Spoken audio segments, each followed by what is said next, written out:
This podcast is powered by the pros at Pascal Air Plumbing and Electric. Arkansas owned, Arkansas operated. GoPascal.com. We were talking to Eric a minute ago about building continuity on the line when you have, Josh, you're really the only guy back that's playing the same spot as last year. And he talked about DAPS and how you aim to do 100 a day and had 131 or something. I was wondering if you could both talk about what's sort of your take on that. I said everybody thought it was silly at first. Now it's maybe become more serious. Maybe Josh, you could take that, and then Junior. Yeah, I mean, when you first start doing it, it's real corny. You're kind of doing it, being like, haha, this is what we're doing. But then as the day progresses and you get used to it, it just brings a sort of energy to the start of the period that you really need to have a good session. And so, I mean, when we go out to inside run and we're all dapping each other up, the defense is like, oh man, these guys are playing together. They're out here to have fun and they're out here to basically whoop us. And so that's what we're trying to get them to think and just push each other along on the way.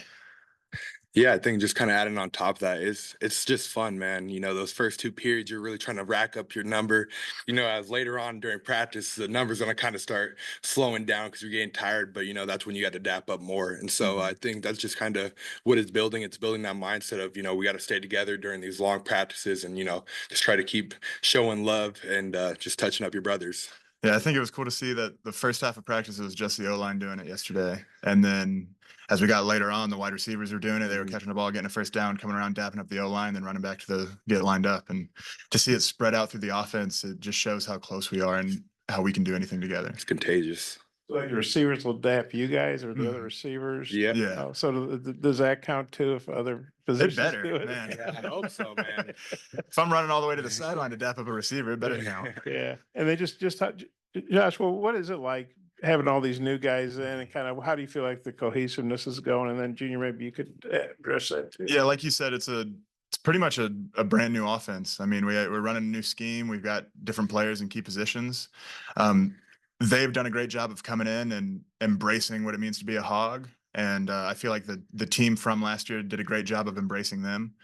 And just from my own personal experience, this is definitely the tightest and closest team I've ever been a part of. And that is something special, and that's something that I cherish, just to be able to go to work every day with people that I love and people that make me love the game. I mean, fall camp is hard. And if you're not doing it with your brothers, if you're not doing it with people that you love and that you care about and that care about you, it makes it so much worse. And so to come here in the morning, get here at 5:30 in the morning, and then there's Luke Haas, there's Fernando picking me up, getting me ready for the day, it just makes a world of difference. I think it's a two-way go. I'm coming in and these guys have to be open with open arms. And guys like Braun, Tykees, Amari, E. Harris, like they were all willing to, just open up their hearts to us and be like, I want to learn. I want to be led. And, those guys, it's tough because, I'm coming from a school like San Jose where, it's like I'm playing in the Mountain West. The level's not the same. They could easily just not have their respect for me. But, they opened up their arms, they opened up their hearts, and I'm forever grateful for that. Coach Mateus was in here talking about, the depth and how he's happy with a lot of, what he's seen. What have you guys seen from the depth, and what do you guys like about what's going on there? Yeah, I'll take it. I think it's just bringing energy to us. Those first few practices, they're grinding. You're just kind of gassed. You're not in that game shape yet. And just the daps kind of just give you energy. They realize like, hey, brother, give me a dap. And it's something that it seems simple and it seems silly, like, and you guys are laughing about it, but when you're in period 12, like it goes such a long way because I get that dap from Braun or Addison or whoever it may be, and it's just like, all right, I got my boys with me. This is not the worst thing that's going on. This is gonna be a good day. Yeah. Did you say depth or depth? I said depth. Okay. Oh, depth. Oh, I thought you were talking about depth. I'm sorry about that. I would say we've got dogs on the offensive line. I mean, Amari stepped up in a big way at the start of camp with an unfortunate circumstance that we weren't expecting, but he's filled his role and he's excelled. I mean, just to know that we've got guys back there like Tykees, Demarion, that if anything were to happen, they would step up and be able to perform. It allows us to play with no reserve because we know that we're backed up and no matter what, we're going to put a good product on the field because we have 8 to 10 guys who can play. Yeah, I'll add on top of this. Now that I got the question, I was no. just gonna let you run with it, man. I appreciate that. No, but our depth it's pretty cool because like you go and every day I'm going out there, I'm scared, man. He's been playing great. E Harris has been playing amazing. Like, but that's Yeah. it makes you just want to go harder at practice because you know that these twos they could easily be ones, but you know we just have that much depth and it's a true blessing to have as an O line. Mm-hmm. Look on Braun's face when you were doing that's great. You talk about the depth and the competition stuff. Coach Mateos doesn't like us referring to you guys as starters, like as the competition's ongoing. Oh, How does he kind of relay that to you about just keeping the competition going, that nothing's promised to you? Yeah, he says he's going to play the best five and anyone who deserves to play. And so week to week, you need to make sure that if you want to start the game, you need to make sure that you're performing at your best and that you're in the top five. But know that even if, let's say, you're not a starter at the beginning of the year, if you deserve to play and you've shown in practice that you can play and you can execute, you're going to get your chance. And when you get your chance, you got to take advantage of it. Yeah, I think just kind of saying what Braun said. The first day he got here and he talked to us as a whole group, he was like, the best five will play. And you guys will know that. And he's kind of reiterated that throughout the year. And so I think it's just kind of all in our heads and we all understand, the best five are going to play. And, the way we're working, I think you can kind of feel that. Here's an understatement. Coach Petrino is very detail oriented and demanding. What has it been like working with him and just all the stuff that he really wants to get out of you guys and again, demanding?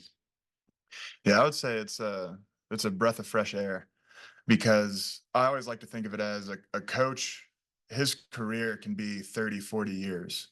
But as a college football player, we get 4, maybe 5, in some cases 6 with a COVID year. And so when you're talking about every year, your 25% of your career is over every year. And so for him to take every practice, every walkthrough as serious as he does, it makes me feel like he actually cares about me succeeding as in my college career. Because for me, this is my 5th year. I'm going out there to have a career year, to have memories for my whole life. For him, this is year whatever, and however many years he's going to coach. So it's just another tally. But for him to show that he actually cares about this team, and he shows that through his determination and through his drive to make us the best we can be. Man, I never really thought about it that way, but that's really how it is. Like every day he comes, same energy, and he demands perfection. And if it's not perfect, you're gonna do it again. You're gonna do it again, and you're gonna do it again until it's the way he wants it to look. And he's been coaching for however long, man. And he could easily be like, I don't want to bring it today, but he brings it every day. And so, yeah, it's pretty remarkable. His mantra is we're gonna score every time we touch the ball. And he's really done a good job of instilling that in us, and so that even we expect to score every time we touch the ball. And that's it's quite a change, and it's a welcome change. Joe Moore's a guy that wasn't here in the spring. Looks like he's fitting in pretty well. What's your all's take on Joe? I love Joe, man. Yeah, Joe's great. We call him the old man of the group. Yeah, he's Braun was the old man, and then he got taught by Joe. Thankfully, Joe came. I'm not as old anymore. But Joe's awesome, man. He's kind of just really meshed right into the group. He didn't really try to step on people's feet. He just kind of felt it out at first, and then he just really meshed with us perfectly. In the meeting rooms, he's hilarious. He's always throwing these little one-liners, and then like he says, he's just kind of like the old guy in the room. So he has all this knowledge from his past years of playing, and he's just kind of spreads that on all of us. Yeah, I would say he's because the generational gap is so big, he's closer to Coach Mateos in age than some of the freshmen like Jonas Nance. And so I just think that's funny. But like I said earlier, he's one of the guys who's done a great job of making the most of the opportunity when it's presented to him. I mean, he came in the summer off of an injury, went through the summer battling that, rehabbing it back, and really excelled throughout the first half of fall camp. And I'm excited to see what he can do throughout the season. I'm excited to see what ends up happening with him.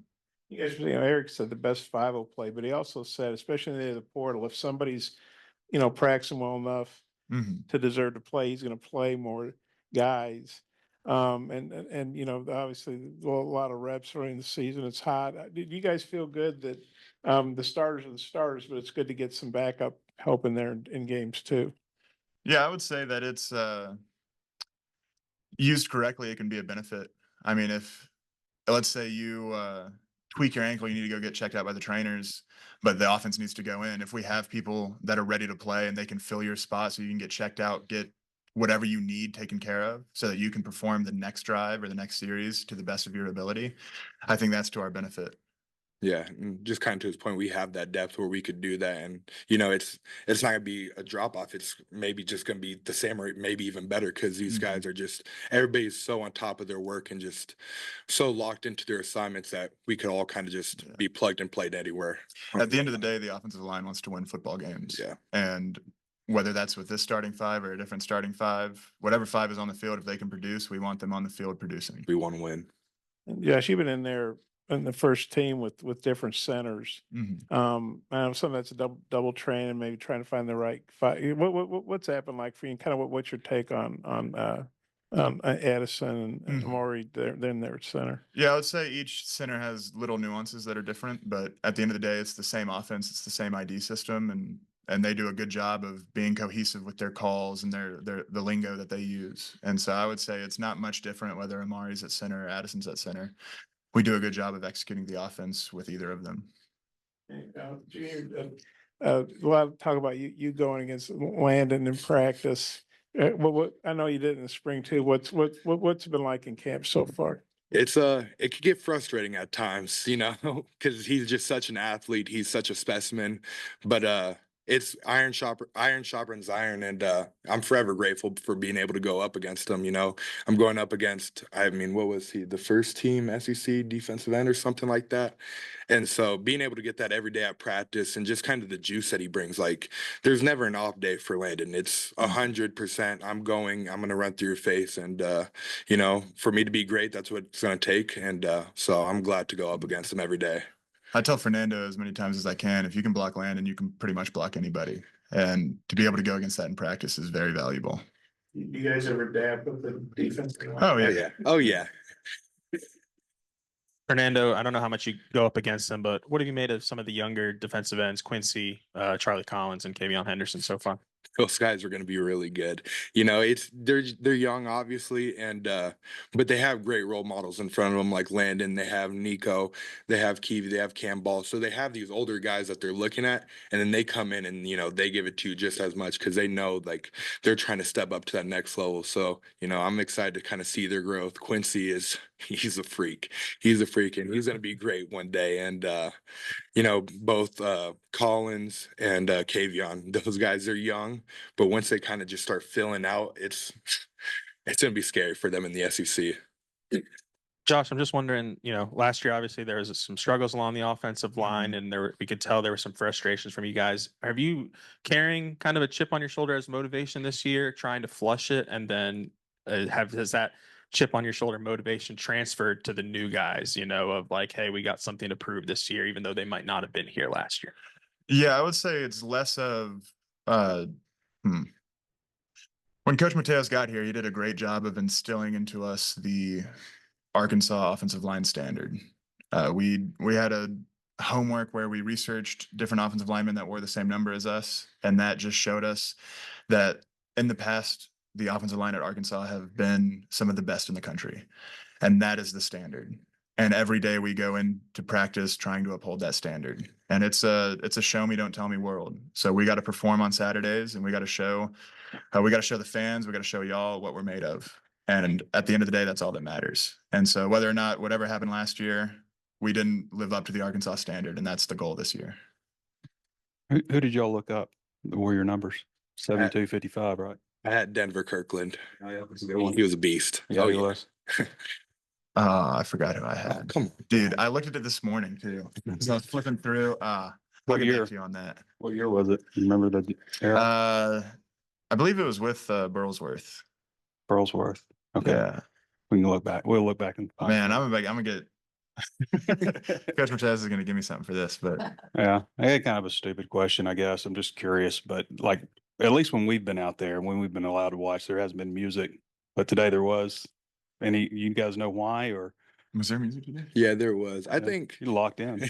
you're locked in. I kind of vibe out to the music a little bit, but I think, you know, we just really been grinding. It was we had a hard 6 days this week, and the big emphasis today was energy and having fun. And so I think, that music kind of came on, kind of loosened some people up. It's been 6 days of we're smashing. Today was just kind of bringing the energy, even though it's going to be hard because we've been going for 6 days and just having fun because, tomorrow we got off. So let's go as hard as we can and let's just vibe out to the music. You always want to have a great practice going into an off day. Oh, yeah. The worst feeling is not performing to your best Saturday morning and you don't get to cleanse that feeling until Monday morning. And so I feel like we had a good practice. So, I mean, we'll see the film here in a little bit, but that just makes our Saturday evening. It's Saturday, right? Yeah, I think so. Our Saturday evenings, we don't have to stress about fixing things if we had a good day.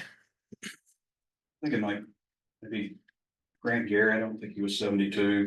Maybe in that era. Maybe Brown. Kenny's, Russ Brown. I don't know. I think he's working in Fort Smith or Little Rock. Oh. Yeah. Kenny Sandlin. Yeah. I think so. I'm like 88% sure. BetOnline is your #1 source for all your betting needs. Get the latest odds, lines, and matchup reports for baseball, boxing, golf, and more. BetOnline continues to be the fastest and easiest way to place your wagers, including live betting and your favorite casino and card games available to play right from your phone. Head to the website or use your mobile device to sign up today and get in on the action. Remember to use our promo code BELIEVE. That's BLEAV for your 50% welcome bonus on your first deposit. Bet online, where the game starts.